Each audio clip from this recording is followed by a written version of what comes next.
Diego 2013. So I had an acting teacher once who told me threes are very important in relationships. I told Hunter as I took a bite of scrambled eggs on an English muffin. This was the breakfast he made for me every morning after I slept over at his new little bungalow in Ocean Beach. I'd grown accustomed to waking up there the past few months, and I loved how real it all felt. I wanted to get breakfast burritos, but Hunter made fun of the fact that I ate out for pretty much every meal. He was trying to persuade me to eat more home cooked meals, which was fine with me as long as he cooked them. The extent of my cooking was cereal. I could follow a recipe easily enough, but cooking felt like a waste of time. I preferred eating out. Is that so? Are you sure you didn't make this up? I know how obsessed you are with the number three. Hunter laughed as he plated some eggs for himself. Yes, I rolled my eyes playfully. He wasn't wrong. I was unnaturally obsessed with the number three. Always had been. So, how does a number play a role in a relationship? Hunter asked. I am so glad you asked, Hunter. She taught us you can measure how well a relationship will work by threes.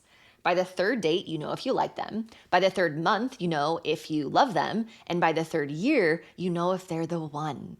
I batted my eyelashes. I saw Hunter's mind reeling at my comment, like he was using his own measuring stick I wasn't privy to. I spoke again, trying to get back on track with phase one of my romantic plan. So, anyways, I honestly don't know what we would consider our third date since we began so unconventionally. Hunter snorted and bumped his shoulder into mine. But I knew I liked you freshman year. I think that's a stretch. We only interacted like one or two times that year, Hunter said. When a girl knows, she knows. I pulled out my phone. Kelly and I made lists about who we wanted to make out with before I graduated. Naturally, her list had 10 names. Mine had one. I put my phone directly in front of his face with the list pulled up. He took it and studied it. As he read it, his armor fell away and the softest smile formed. For a moment, he was a boy who wanted to be loved like everyone else. God, I loved him. A moment later, the flash of vulnerability was gone. How can we authenticate when this list was written? Hunter challenged with a smile, returning my phone. You're ridiculous.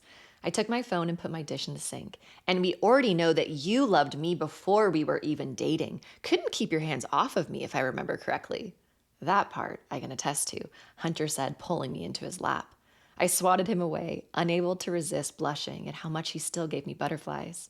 Regardless of already knowing we love each other, today is our 3-month anniversary, and according to my acting teacher, it's a very telling time. Hunter flinched, realizing he'd forgotten the date. I stood behind Hunter, wrapping my arms around his chest. Don't worry, I have a whole night planned for us, and it's going to be incredible. And you're going to fall even more in love with me and realize that you have the best girlfriend in the whole world. Your unwavering humility is such a turn on. Hunter bit my wrist. I laughed as he pulled my arms tighter around him, bringing my head closer to his. He grabbed me and kissed me deeply. I really love you, Spencer. My heart fluttered. Words of adoration rarely came out of his delicious mouth. I savored them like water after weeks in the desert. He slowly moved my hand down so I could feel the growing desire between his thighs. He took his other hand behind my neck and whispered, I wasn't kidding. You turn me on incessantly. What does your acting teacher say about that? I silently responded with my lips on his.